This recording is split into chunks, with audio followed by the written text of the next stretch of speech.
नमस्कार मु Deepti दीप्तिस full lab को आपण मानकु बहुत बहुत स्वागत।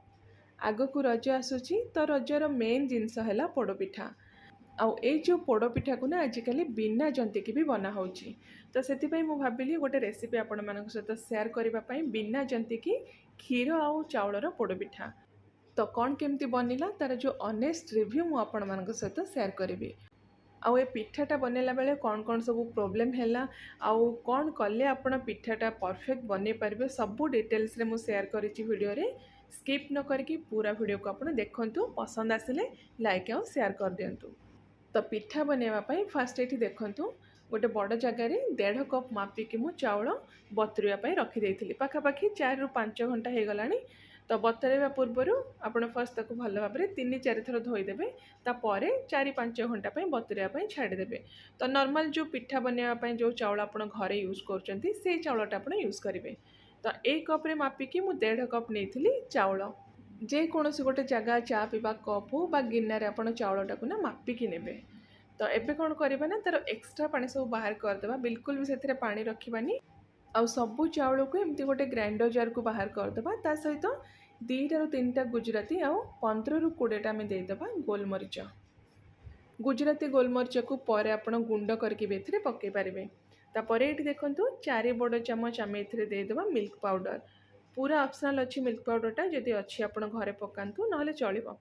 तापर जी आमको चाउलटा बाटिवाई क्षीर दरकार से क्षीर देके आम चाउलटा को पूरा चिकन करके बाटिदबा। आईठी ना आप एका सांगे बिल्कुल भी क्षीरटा देवेनि, बस जी आपन को ग्राइंडिंग करने चाउलटा बाटिया दरकार से क्षीर देके ये टाइप टिके बहलिया करके बाटिदेवे। तो ये आम चाउल बटा पूरा रेडी हो गला। गोटे जगह को मुझे बाहर कर देछि। तो नेक्स्ट आम मीठा एथरे ऐड करवा चीनी। 1 कप भरिकी मु चीनी नहीं आपण हिसाब से आपन को जी मीठा दरकार से हिसाब से चीनी पकेबे। आ चीनी जगह भी ना आप गुड़ भी यूज करें। तापर अधा छोट चामच लुण देके भल भाव में सब जिनस को ये मिक्स करदेबा। जदि दाना वाला चीनी आप नौकरी टिके टाइम लगे चीनी मिक्स हाँपाई। आमती पाउडर चीनी बा बुरा यूज कर बहुत जल्दी आमर जो चाउल बटा सहित चीनीटा मिक्स हो। तो ये भल भाव में देखूँ चाउल सहित आम चीनीटा मिक्स हो टिके बैटर ये पतला हो जाइए। तो एबे कौन करबा ना जी परिमाण में आप चाउल नहीं तार डबल परिमाण में क्षीर ने आ क्षीरटा को एमती भल भाव में गरम करके फुटेदेवे बा गोटे फुटा आसवा जाए ताको गरम करेंगे। तापर से जो गरम गरम क्षीरटा को आम चाउल बटा सहित मिक्स करवा।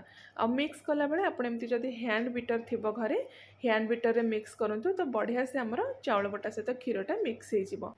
तो ये मु 1.5 कप चाउल जेहेतु नहीं से हिसाब से 3 कप क्षीर मु गरम करी। किंतु सबू क्षीर मुझे मिक्स करनी कहीं बैटर मत बहुत पतला लगिला। तो पाखापाखि 1/4 कप क्षीर रखिकी बाकी क्षीर को मुझे मिक्स कर देछि। तो एबे आम ए 1/4 कप मिक्स करदे काजू। अल्प घी में काजू को आगु भाजी देथिले। देन आम ए 1/4 कप कटा नड़िया मिक्स करवा। आठी 3/4 कप पाखापाखि आम नहीं कोरा नड़िया बा फ्रेश नड़िया को ग्रेट करके बा करके आप मिक्स करें। तापर लास्ट रे गोटे चामच आम घी मिक्स करदे जेहेतु यहाँ टिके गरम अच्छी। तो घीटा पूरा बढ़िया से मेल्ट होकर मिक्स हो। आउ गोटे तेजपत्र को भी ये एमती छोट छोट खंड करके छिंडे के मिक्स करदे। तो पिठा ये आमर बैटरटा रेडी होगला। भल भाव में मिक्स करदे। आ यार कंसिस्टेंसी ये देखु या बेसी बिल्कुल भी आप मोटा करेंगे बा बहलिया करेंगे कि पतला भी करेंगे। तो एबे आम ए पिठाटा को पोड़वा।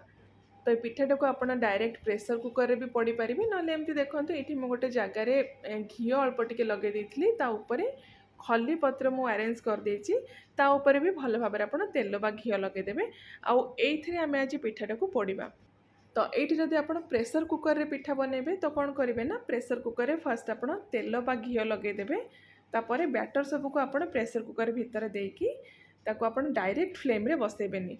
गैस उपरे बा फ्लेम उपरे जेकोसी गोटे लुहा तावा हो बा नॉनस्टिक तावा रखिकी से तावा उपरे आप प्रेशर कुकर रखिबे। आउ प्रेशर कुकर गैसकेटा हुइसिल बाहर करके आप लो फ्लेम रे पिठाटा को पोड़े। तो ये प्रेशर कुकर भितर आज मु पोड़ी ता तल बा बेस रे मुझे लुण दे देछि। प्रीहीट कवर करके मु कर देथिली हाई फ्लेम रे 5 मिनिट पाई। तो पिठा को एबे आमे प्रेशर कुकर भितर बा स्टैंड उपरे रखिकी तार कवर दे दबा। आ एठी भी मु गैसकेट आ हुइसिल बाहर कर देछि। लो फ्लेम रे आमे पिठाटा को 45 ରୁ 60 मिनिट जाए बा गोटे घंटा भितर आपनकर पिठाटा पूरा रेडी हो। तो ये पूरा गोटे घंटा पर मुझे देखा फ्लेम आप पूरा लो करेंगे, लो फ्लेम रे ही पिठाटा को आप पोड़े। तो ये गोटे टूथपिक बा छुरी साहाय्य आप चेक करेंगे, जदि टूथपिक बा छुरी क्लीन आसूची आपणकर जानवे जे पिठा आपणकर पूरा बेक हो गला बा पूरा रेडी हो गला। तो ये देखो टूथपिक पूरा आमर क्लीन आसूची, पिठा आमर पूरा बढ़िया से सीझी जाइए। तो ये गैस फ्लेम को बंद करके प्रेशर कुकर लिड आउ थे 3 ରୁ 4 मिनिट पे बंद करके रखिबा। तापर आपण पिठाटा को पूरा ठंडा होगा छाड़देवे। पिठाटा ये पूरा ठंडा हो सारा पर मुझे तार जो ओरिजिनल रिव्यू देवी पिठा केमती बनी आउ कौन असुविधा होती मुझे सेयार करी। तो ये देखो पिठा आमर पूरा ठंडा हो गला। तो एबे आम ये डिमोल्ड करवा छुरी साहाय्य फास्ट तार चारिपट टिके लूज करके बाहर करदे। ये पिठाटा बहुत इजिली बाहरी जाइथिला, किंतु जेहेतु बैटर आमर बहुत पतला थिला किछि जगह पिठाटा आमर लगी जाइथिला। तो मु सजेस्ट करी जदि आपण एमती बिना जंतिकी पिठा बनाउछंती तो कौन करेंगे ना, कौन सी एमती खली पत्र बा शाल पत्र बा जेकोसी बटर पेपर बिल्कुल भी देवेनि, डायरेक्ट आप पैन रे देकी ताको बेक करेंगे। देखंतु पत्र पूरा आमर लगी जाइए, किछि जगह आमर जो पिठो बा बैटरटा भितरे पशिकी पूरा लगी जाइए। तो एबे आमे देखिबा पिठाटा आमर केमती हेछि। पिठा नरम थिला, बेसी टाण भी नथिला, किंतु नॉर्मली क्षीर चाउल पोड़पिठा जिते नरम हवा कथा सेते लेवल रो नरम नथिला। तो ये ना आउ गोटे भी प्रॉब्लम होता जो पिठार आम बैटर जो ड्राई फ्रुट्स आउ नड़िया आम सब पकई सबू नड़िया और ड्राई फ्रुट्स एमती पूरा ऊपर लेवल को बा पूरा टॉप को पलै आसला। देखिपे आप जेहेतु बैटर आमर पतला थिला तो नड़िया और ड्राई फ्रुट्स सब भासिकी एमती ऊपर सेट हो जाइथिला। आउ ये टेस्ट कथा जदि कहबी से खराब भी लगुन, किंतु जो लेवल आमर जो क्षीर पोड़पिठा बा क्षीर चाउल पोड़पिठाटा लगे सेते लेवल टेस्ट आसु नथिला। तो जदि आप प्रॉपर क्षीर पोड़पिठार टेस्ट बा पारंपरिक टेस्ट पाइबापी चाहूँगी तो ट्राए करूँ। मु सजेस्ट करी जंतिकी बनवाई से आपन को ऑथेंटिक टेस्ट तार मिल। आगुरी तार प्रॉपर डिटेल रेसिपी चैनल रे अपलोड हो सारी, डिस्क्रिप्शन बॉक्स रे आपन को लिंक मिल जाव, आपन सेठ को जाके चेक करि पारिबे। टिके कष्ट हम किंतु क्षीर पोड़पिठार जो ओरिजिनल टेस्ट आपन को मिल जाव। आउ जदि सर्टकट वे आप बनवा चाहूँगी ये प्रोसेस रे बनातु, सबू मेजरमेंट सेम रहिबो।